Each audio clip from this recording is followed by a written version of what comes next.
দর্শক আমন্ত্রণ দীপ্ত সংবাদে, সাথে আছি আমি নুজহাত রাহনুমা। রোহিঙ্গারা নিজ দেশে ফিরতে চান, আর এই সমস্যার একমাত্র শান্তিপূর্ণ পথ হলো তাদের প্রত্যাবাসন শুরু করা, এমনটাই জানিয়েছেন প্রধান উপদেষ্টা ডক্টর মোহাম্মদ ইউনূস।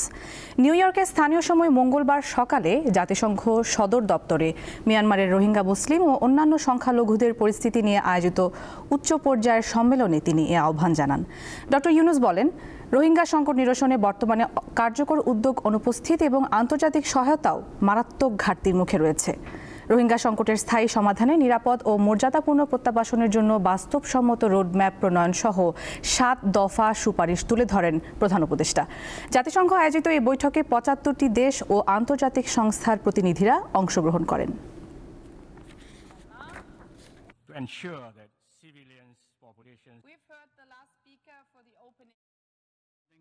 রোহিঙ্গারা বারবার স্পষ্ট করেছেন তারা নিজ দেশে ফিরতে চান। তাৎক্ষণিক পদক্ষেপ হিসেবে সাম্প্রতিক সংঘাত থেকে পালিয়ে বাংলাদেশে প্রবেশ করা রোহিঙ্গাদের দ্রুত ফিরতে দেওয়া প্রয়োজন। রোহিঙ্গা গণহত্যা শুরু হওয়ার ৮ বছর পেরিয়ে গেলেও তাদের দুর্দশা অব্যাহত রয়েছে। সংকট নিরসনে কার্যকর উদ্যোগ অনুপস্থিত এবং আন্তর্জাতিক সহায়তাও মারাত্মক ঘাটতির মুখে। রোহিঙ্গা সংকটের উৎপত্তি মিয়ানমারে, সমাধানও সেইখানেই রয়েছে। আমি আন্তর্জাতিক সম্প্রদায়কে মিয়ানমার ও আরকান আর্মির উপর কার্যকর চাপ প্রয়োগের আহ্বান জানাচ্ছি, যেন তারা অবিলম্বে রোহিঙ্গাদের উপর নিপীড়ন বন্ধ করে এবং দ্রুত প্রত্যাবাসনের উদ্যোগ গ্রহণ করে। সনাতন ধর্মাবলম্বীদের অন্যতম বড় উৎসব দুর্গাপূজার আজ মহানবমী, সেই সঙ্গে দেবীর বিদায় ঘণ্টা শুরু। আগামীকাল দশমীতে কৈলাসে ফিরে যাবেন দেবী দুর্গা। নবমীতে বিশেষ কোনো পর্ব না থাকলেও সকালে তর্পণে দুর্গার মহাস্নান, ষোড়শ উপচারে পূজা করা হয়। সন্ধ্যায় রয়েছে দেবী দুর্গার মহা আরতি। এদিন ১০৮টি নীল পদ্মে পূজা হবে দেবী দুর্গার। পূজা শেষে যথারীতি থাকবে অঞ্জলি নিবেদন এবং প্রসাদ বিতরণ। আগামীকাল বিজয়া দশমীতে বিসর্জনের মধ্য দিয়ে দেবী দুর্গাকে বিদায় জানাবেন হিন্দু ধর্মাবলম্বীরা। এদিকে দুর্গোৎসব উপলক্ষে আজ ও আগামীকাল 2 দিনের সরকারি ছুটি রয়েছে। তার সঙ্গে শুক্র ও শনিবার মিলিয়ে টানা 4 দিনের ছুটি ভোগ করছেন কর্মজীবীরা। দুর্গাপূজার মহানবমীর আয়োজনের বিষয়ে জানাতে ঢাকেশ্বরী মন্দির থেকে সরাসরি যুক্ত হচ্ছেন দিলশাদ অ্যানি এবং নারায়ণগঞ্জ থেকে আছেন সহকর্মী গৌতম সাহা। আমরা কথা বলছি তাদের সাথে। প্রথমেই যাচ্ছি অ্যানির কাছে। অ্যানি, আপনি তো ঢাকেশ্বরী মন্দিরে রয়েছেন, সেখানে ভক্তদের মধ্যে কেমন প্রতিক্রিয়া দেখতে পাচ্ছেন এবং পূজায় আচার আনুষ্ঠানিকতা সম্পর্কে আমাদের জানাবেন।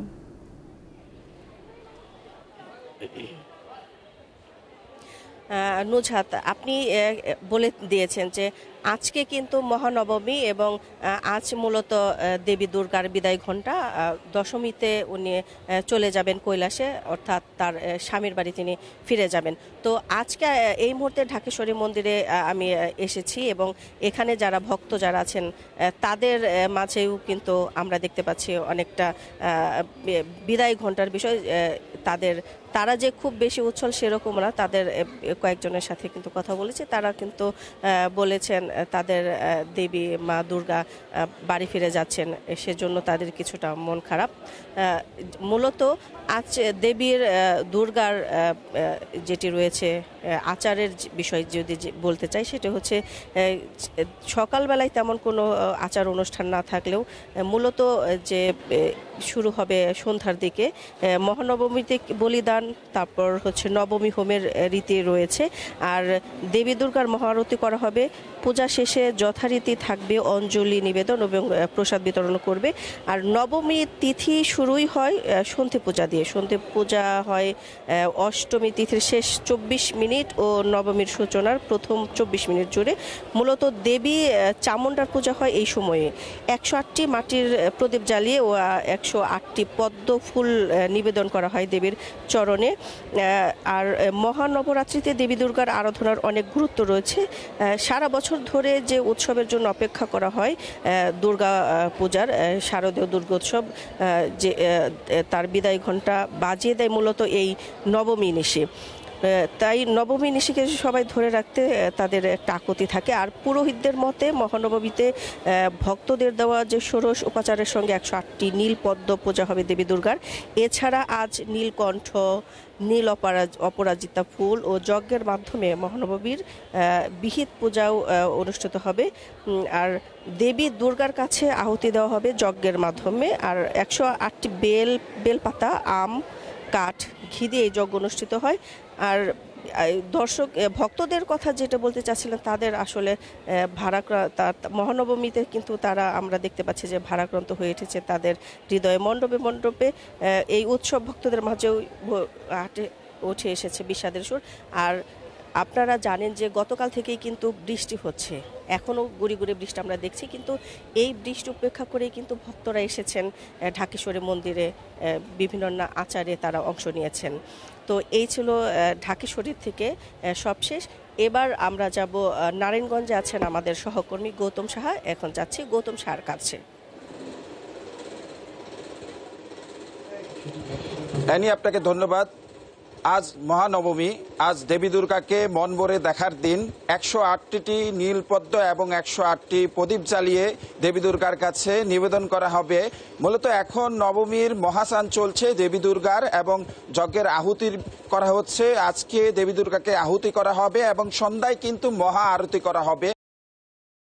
দেবী দুর্গার কাছে আসছেন ভক্তরা সকাল থেকে, বৃষ্টি উপেক্ষা করে কিন্তু তারা আসছেন। অষ্টমী পেরিয়ে আজ নবমী, যেহেতু বিগত কয়েকদিনের বৃষ্টিতে ভক্তদের মনে কিছুটা বিব্রত হলেও বৃষ্টি উপেক্ষা করে কিন্তু তারা দেবী দুর্গাকে বিভিন্ন মণ্ডপে মণ্ডপে পরিদর্শন করছেন। এবং আরেকটি বিষয় আমরা ভক্তদের সাথে কথা বলে জানতে পেরেছি, তারা আজ ভরাকান্ত নিয়ে দেবী দুর্গাকে দেখছেন। আজ যেহেতু শেষ দিন এবং বিশেষ কোনো পর্ব না থাকলে আগামীকাল বিজয়া দশমীর দিন বিদায়ের সুর বাজবে, সেই বিষয়ে কিন্তু তারা আজ মন ভরে দেবী দুর্গাকে দেখবেন। এবং এই মূলত আজকে নবমী বিহিত পূজা এবং আহুতি এবং যজ্ঞ অনুষ্ঠান করা হবে এবং দেবী দুর্গাকে কিন্তু শেষ আজ পূজা করা হবে। এবং এরই মধ্যে দিয়ে যে বিষয়টি হবে, নবমীর পরে কিন্তু বিজয়া দশমীর 5 দিনব্যাপী দুর্গোৎসবের সমাপ্তি ঘটবে। নারায়ণগঞ্জে এখন পর্যন্ত 4 দিন স্বাভাবিক এবং নির্বিঘ্নে কিন্তু পূজোজ্জীবন হয়েছে। ব্যাপক নিরাপত্তা ব্যবস্থা আমরা দেখতে পেরেছি। 4 স্তরের নিরাপত্তা কিন্তু ব্যবস্থা গ্রহণ করা হয়েছে। র্যাব, পুলিশ, বিজিবি বিভিন্ন মণ্ডপে তারা কিন্তু টহল দিচ্ছে। সেই সাথে আনসার এবং পুলিশ সদস্যরা কিন্তু মণ্ডপে তারা মোতায়েন করা হয়েছেন। এবং সকাল থেকে একেবারে গভীর রাত পর্যন্ত কিন্তু নিরাপত্তা ব্যবস্থা আমরা নির্বিঘ্নে পুজো উৎসবের পরিবেশটি আমরা দেখতে পেয়েছি। এখন পর্যন্ত যে বিষয়টি হচ্ছে, নবমীর দেবী দুর্গাকে মহাস্নান করা হচ্ছে এবং নবমীর পূজার শেষে কিন্তু অঞ্জলি দেওয়া হবে। ভক্তরা এখানে অঞ্জলি নেবেন এবং প্রসাদ বিতরণের পর্বটি রয়েছেন। এবং আগামীকাল বিজয়া দশমীর মাধ্যমে কিন্তু 5 দিনব্যাপী এই দুর্গোৎসবের সমাপ্তি হবে। এই ছিল আসলে আমার কাছে এখন পর্যন্ত সর্বশেষ। দর্শক, মহানবমীর খবর জানাচ্ছিলেন সহকর্মী দিলশাদ আনি, তিনি ছিলেন ঢাকেশ্বরী মন্দিরে, এবং নারায়ণগঞ্জ থেকে যুক্ত ছিলেন সহকর্মী গৌতম সাহা। চলে যাচ্ছি পরবর্তী প্রসঙ্গে। 25 মাথা ও 50 হাতের দেবী দুর্গার প্রতিমার দেখা মিলল পাবনায়। ঈশ্বরদীর পাকশী রেলওয়ের হরিজন সম্প্রদায়ের উদ্যোগে তৈরি করা এই প্রতিমা নিয়ে আলোচনা চলছে জেলা জুড়ে। আয়োজকরা জানান, ভারতের তামিলনাড়ুর একটি মন্দিরে গতবার পূজায় তৈরি করা প্রতিমার অনুকরণ করে নির্মাণ করা হয়েছে এই প্রতিমা। দেশের অন্যান্য জেলার মতো উৎসবমুখর পরিবেশে পাবনাতেও চলছে হিন্দু সম্প্রদায়ের সবচেয়ে বড় ধর্মীয় উৎসব শারদীয় দুর্গোৎসব। এবারের দুর্গোৎসবে পুরো জেলায় আলোড়ন তৈরি করেছে 25 মাথা ও 50 হাত বিশিষ্ট দেবী দুর্গার ব্যতিক্রমী প্রতিমা। আয়োজকরা জানান, চামুণ্ডা রূপী দেবী দুর্গার প্রতিচ্ছবি তুলে ধরতেই এই প্রতিমা তৈরি করা হয়েছে। এটি অশুভের উপর শুভের জয়কে প্রতীকীভাবে তুলে ধরবে। মহিষাসুরের প্রতি দেবীর ক্রোধ ও যুদ্ধ কৌশল দিয়ে অসুরদেরকে পরাজিত করার জন্য দেবীর অদম্য শক্তির প্রকাশ পায় এই প্রতিমার মাধ্যমে।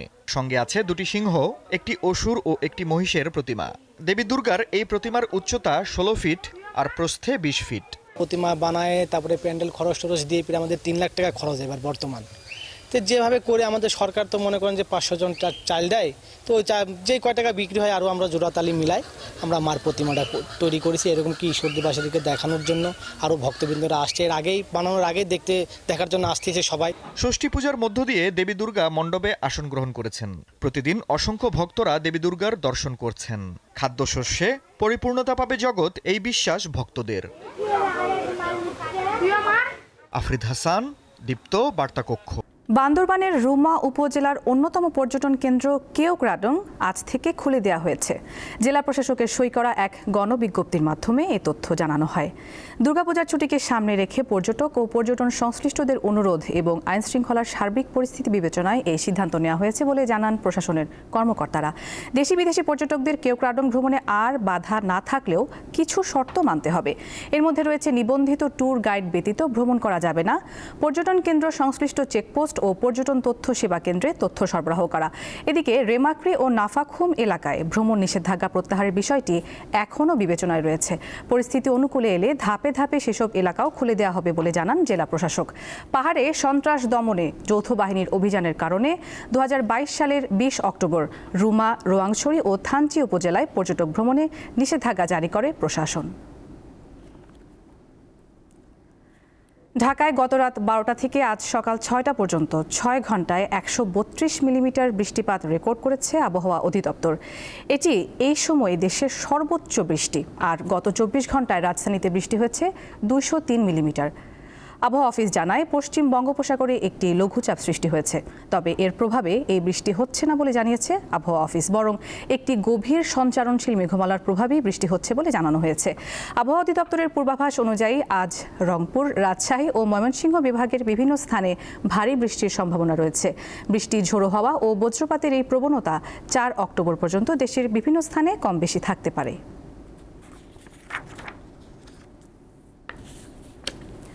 এবারে আন্তর্জাতিক প্রসঙ্গ। ফিলিস্তিনের গাজা উপত্যকায় ইসরায়েলি বাহিনীর আগ্রাসনে মঙ্গলবার ভোর থেকে বুধবার ভোর পর্যন্ত আরও 59 জন নিহত হয়েছেন। ফলে যুদ্ধ শুরুর 2 বছরের কাছাকাছি সময়ে উপত্যকাটিতে প্রাণহানি বেড়ে দাঁড়িয়েছে 66,055 জনে। একই সময়ে আহতের সংখ্যা অন্তত 1,68,346 জন। গাজায় ট্রাম্পের শান্তি পরিকল্পনার মাঝেই অব্যাহত হামলা চালিয়ে যাচ্ছে ইসরায়েলি বাহিনী।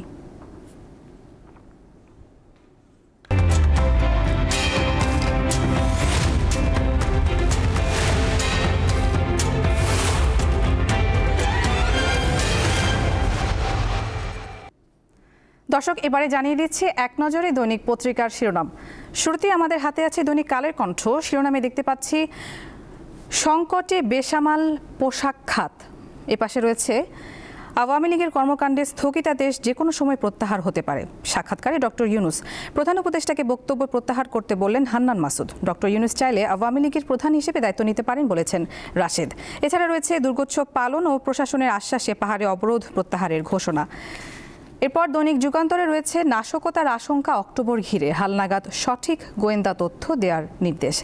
যুগান্তরে আরও রয়েছে 1 বছরে বাংলাদেশ থেকে পাচার 3,410 জন, যুক্তরাষ্ট্রের মানব পাচার সংক্রান্ত প্রতিবেদন।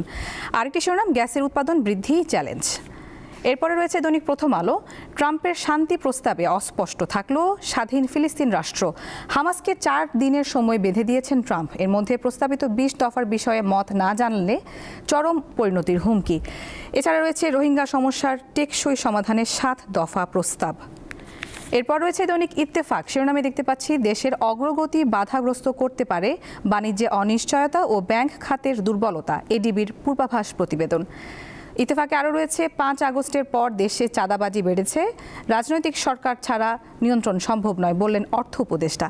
আরেকটি শিরোনাম, রোহিঙ্গা সংকট সমাধানের 7 দফা প্রস্তাব প্রধান উপদেষ্টা, জাতিসংঘে উচ্চ পর্যায়ের সম্মেলন। আরেকটি শিরোনাম, আওয়ামী লীগের স্থগিতাদেশ স্থায়ী নয়, যে কোনো সময় প্রত্যাহার করা যেতে পারে। অনেকে বলছে 50 বছর ক্ষমতায় থাকুন, বাংলাদেশে হিন্দু নির্যাতনের অভিযোগ নাকচ। এরপর রয়েছে দৈনিক আমার দেশ। শিরোনাম, 2 জেনারেল এখন মোদির আশ্রয়ে। আরেকটি মন্তব্য প্রতিবেদন রয়েছে, এবার অন্তত আওয়ামী ও ভারত প্রীতির অবসান ঘটুক। এরপর রয়েছে দৈনিক বণিক বার্তা। শিরোনামে দেখতে পাচ্ছি দক্ষিণ এশিয়ায় সবচেয়ে কম বেতন পান বাংলাদেশের চিকিৎসক ও নার্সরা।